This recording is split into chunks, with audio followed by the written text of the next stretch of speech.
Welcome to Gospel Tangents, the best source for Mormon history, science, and theology. I'm Rick Bennett. Over the years, few people believe that Joseph Smith had a serious run for President of the United States of America. Why is that?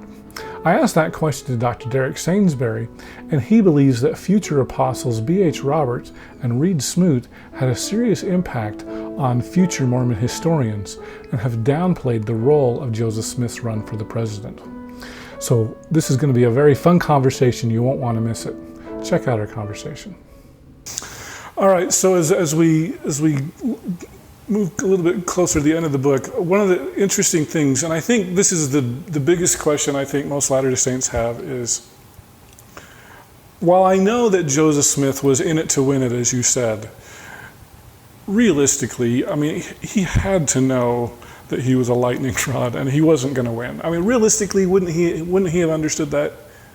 You'd think, but that's not what the public and now with the Council of 50 Minutes private record says. So they thought he would win. They weren't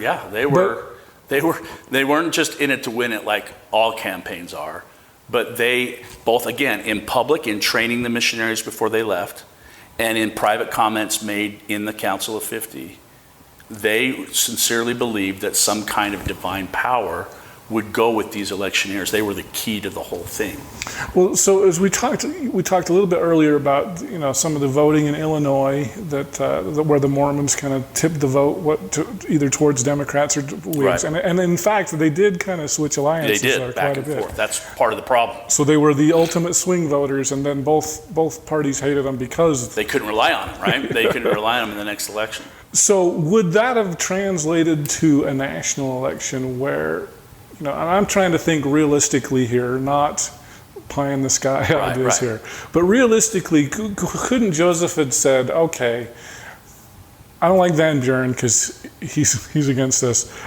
Van Buren was a Democrat, right? And Clay's the Whig. Clay's the Whig, and Clay wasn't going to help him either. Right. So, it seems like a lot of people go into a campaign. I mean, let's take Bernie Sanders, for example. I don't know how, I think Bernie was a lot more successful than most people thought. But even still, we're still in the primary seasons, and Joe Biden hasn't clinched it yet. It's getting close here. Right. But Bernie's still in it even though he knows he can't win, but he wants to influence Joe Biden.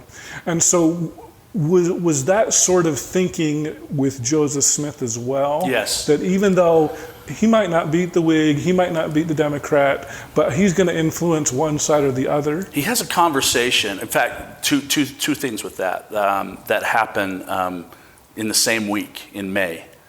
John Quincy Adams' son, Josiah Quincy, and another gentleman whose name escapes me right now, are touring the West. They're very influential.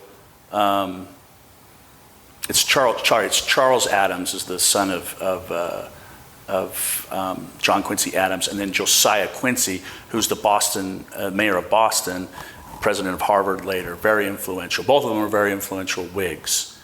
They are on a steamboat going up the Mississippi. And on board is another influential Whig named William Ganforth, probably one of the top, most influential Whigs in the state of Illinois.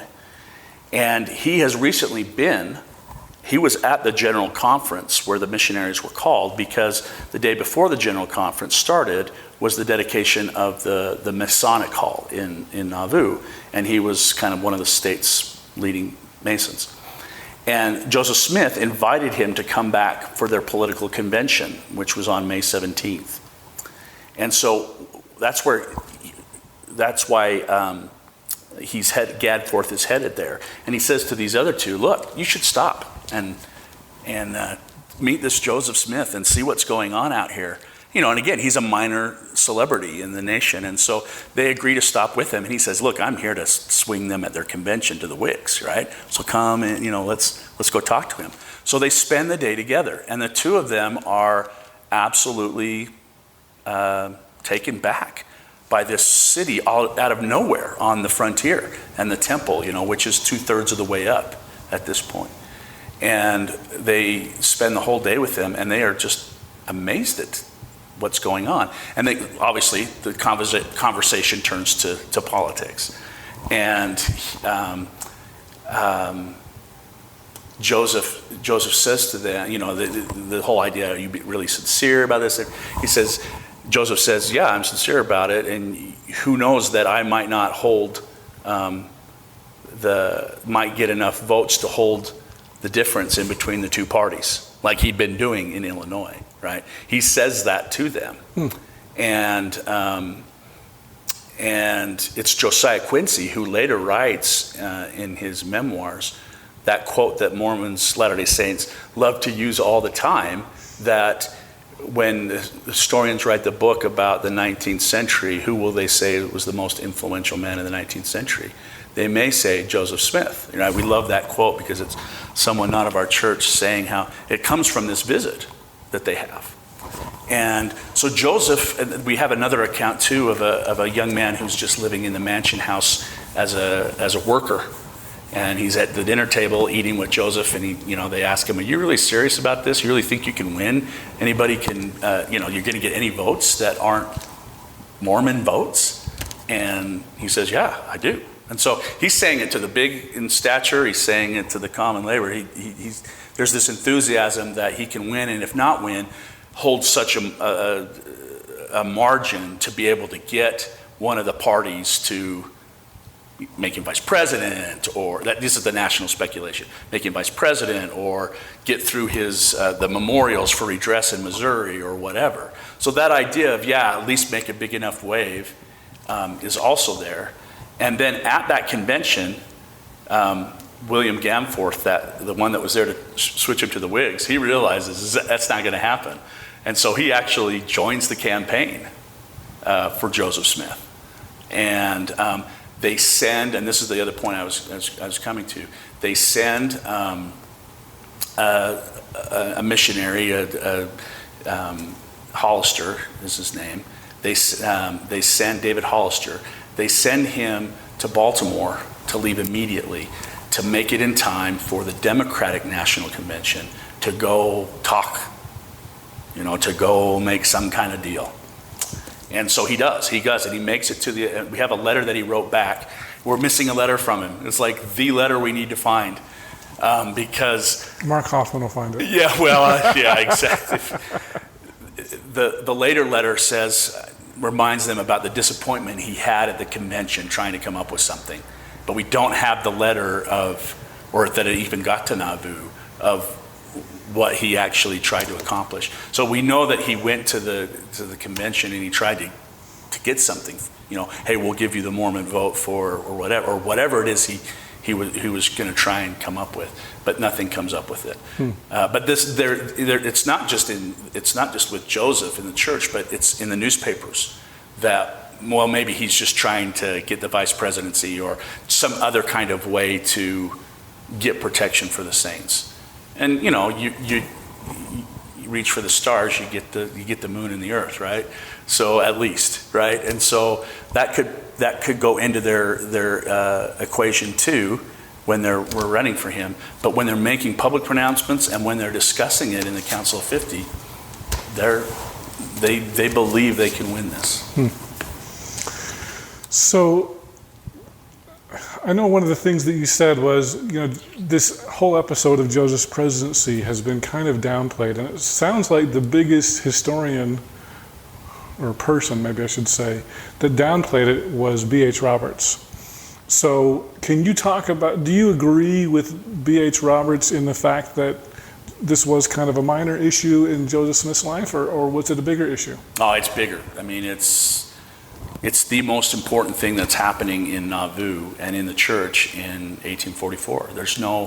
Even if you go back and just look at, before the Council of 50 Minutes, you just go back and look at the documentary evidence of what the newspapers are saying, of what Joseph is saying in the history of the church, or his journal, or the other people's journals. That's what's happening. Joseph Smith for president is the biggest push of the church. They send their best people out. Right? And the biggest missionary force percentage-wise ever, and the biggest one for 50 years. And so, for 60 years. And so this is big. The problem is, right, and in the lifetime of the electioneers, they knew that that's what they were trying to do. As the last of the electioneers are dying, it is also about the time that we're capitulating to become part of the United States, right? And when the political manifesto is put out, where we're told that the church will not tell you which way to vote or be involved in politics that way anymore, right? And we have B.H. Roberts, and then several years later, Reed Smoot, both not be seated in Congress because they're Mormon. Roberts is still a polygamist. Smoot is not, and eventually Smoot does get seated. But it's the longest and biggest investigation in Senate history as far as the number of things sent in and the number of things, Smoot, sorry, the number of papers done, okay? And so when the Smoot hearings are happening is the same time that B.H. Roberts, again, the person who didn't get seated, who won election to Congress but was never seated, is commissioned by the first presidency to write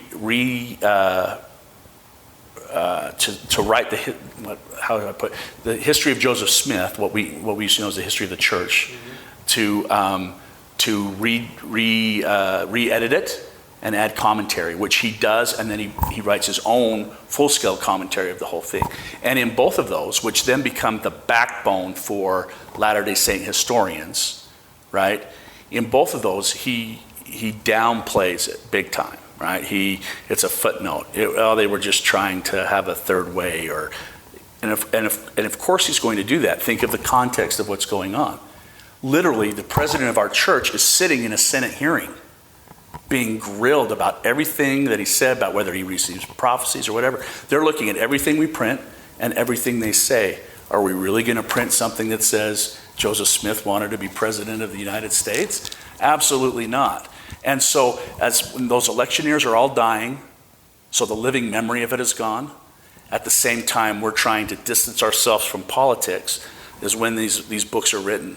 And then those books are used for decades as the launching point if you're talking about church history. So of course the narrative has always been, nothing big. And until some non-Latter-day Saint historians and some what they were called the New Mormon historians, right, in the 60s and 70s, started to pick up that, hey, maybe there was something more here. And it's just kind of continued to flourish. And now, like I said, with the Council of 50 Minutes, it's a done deal about how big it is. And you've got my book. I don't know if you've read Benjamin Park's book, The Kingdom of Nauvoo. I haven't been able to read that one yet. That's just came out a month before mine. And then Spencer McBride from Joseph Smith Papers, he has a book on the campaign coming out next year. And so you kind of actually have this year renaissance that's happening about Joseph Smith's politics in Nauvoo, particularly about the campaign. And, with the scholarship we already have and these three books, it's pretty firm fact that this was for real. Well, it's interesting to hear you talk about how B.H. Roberts, the reasons why B.H. Roberts downplayed it. So, and I'd love to talk a little bit more about why he didn't get seated. Can you give us a little thumbnail sketch of that one really quick? Well, he's not seated because he's still a polygamist, and the country's not going to go for that. He's a church leader. So he was running for the House of Representatives, right? Yes, and he won as a Democrat, and was not allowed to be seated by both parties because you're a polygamist, you're a church leader, you're a Mormon, and there's no way that's going to happen. In fact, just the year before that actual, or 2 years, before that election, or is it 3? Anyway, 2 or 3 years before that election was our coming out party as a church to the rest of the country in the 1893 Chicago World Fair. 1892 Chicago World Fair or 3, I can't remember. Anyway, we had a big booth there on purpose. All the states did, but we were given a huge, like, front and center place to show we're American and we have the flag and because we didn't get statehood until 1896. Right. And so the Republican Party was trying to get us as allies, not natural allies, as allies by doing a lot of things for us, including giving us this spot there, right? And they have a World Congress of religion, the World Parliament of Religions is the first one. And they bring people from Hindus, they bring every religion to earth to be a part of it. They only refuse to seat one person, and that is B.H. Roberts, who's the representative from the church to be part of the world. They will not seat him. And so that just shows you the distrust. I mean, they will sit a Mohammedan, as they would say in those days. They will, Muslim. They will sit a Hindu. They will sit a Catholic bishop. They will not sit a Mormon. And so that tells you where they're still, the rest of America is still at. A few years later, he runs for Congress, wins it, although we have statehood, won't seat him. And then it's a so this is 1896. 1896, and now we're a decade later in 1904, basically a decade later with Reed Smoot, which goes on for 40 years, right? Which is the time period when B.H. Roberts starts to do all this. Yeah. So he doesn't get seated. A decade later, Smoot is on the edge of not being seated. And so the last thing we're going to do when they're scouring everything we say and read is say, Joseph Smith was serious for running president. We sent everybody out. Blah, blah, blah. Wow, that's interesting. Yeah. Well, are there any last things that you want to talk about that we missed in your book? I think just one thing, the big takeaway for me, now I'm kind of switching gears from historian to Latter-day Saint, is that I am just absolutely, and doing, again, it took so many years to read journals and newspaper accounts and hundreds of people that you're looking at, how dedicated they were to the cause of Zion, and how much they gave up for it. And I discovered in my research that my fourth great-grandfather was one of them. Was an electioneer. Was an electioneer. He was in Massachusetts. Wow. And there's tens of thousands, if not more, people along these mountains that are descendants of these men and one woman and don't even know it. They don't know Joseph Smith ran for president, most of them, and very, very, very few know that their relatives, their ancestors, ran for president of the United States. And that's one of the biggest, or campaign for Joseph to run. And that's one of the biggest reasons I wanted to change, or not change this, but take my dissertation and make it a book to be widely available, because it completes the family history of a lot of people around here. Not completes it, but adds to it. Mm-hmm. That, look, Grandpa so-and-so helped campaign for Joseph Smith to be president, to try and protect the church, to try and change the government, to try and make things better.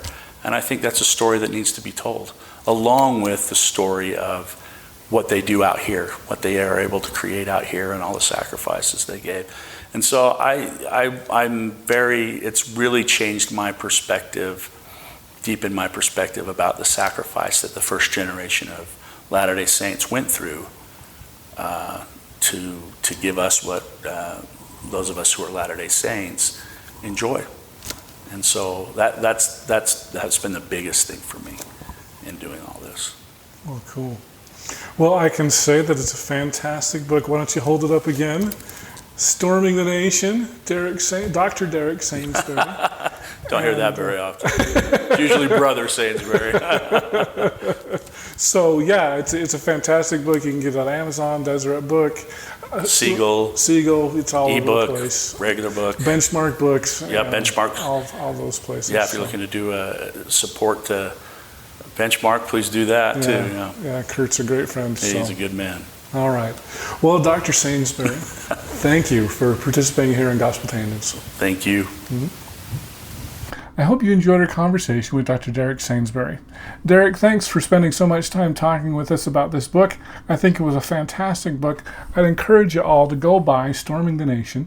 If you use this link at Amazon, not only will you support Derek, but you'll support Gospel Tangents as well. We'll get a few pennies out of the transaction, and it won't cost you any more money. So thanks again, Derek. I appreciate it. And Of course, his book is also available at Benchmark Books, Deseret Book, and other LDS booksellers. So check out his book, Storming the Nation.